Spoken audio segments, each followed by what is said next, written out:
আমার পরিবার এবং আমি নিজামুদ্দিন কায়সার আমি কোন জায়গার কাউন্সিলরই নির্বাচন করব না।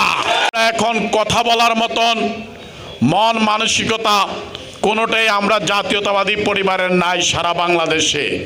কারণ আমরা সুখের মধ্যে আছি, যাকে নিয়ে আমরা এই দীর্ঘ 17টি বৎসর যিনি আমাদেরকে আন্দোলনের নেতৃত্ব দিয়েছিলেন, আমাদের প্রিয় নেত্রী পরকালে চলে গিয়েছেন, যার কারণে আমরা শোকাহত সারা বাংলাদেশের জাতীয়তাবাদী শক্তি।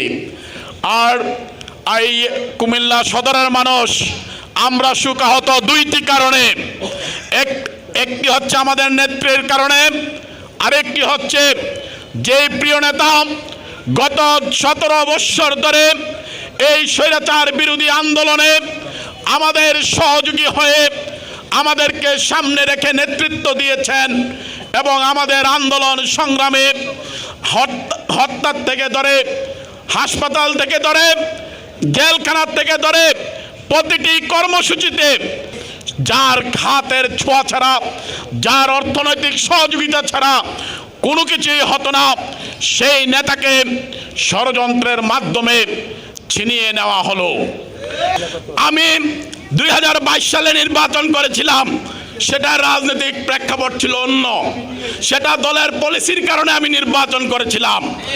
এখন আমি হলফ করে বলে দিতে চাই, আমি ইয়াসিন ভাই যতদিন জনপ্রতিনিধি থাকবে, যতদিন উনি এমপি থাকবে, আপনাদের ভোটে নির্বাচিত হবে, আমার পরিবার এবং আমি নিজামুদ্দিন কায়সার আমি কোন জায়গার কাউন্সিলরই নির্বাচন করব না।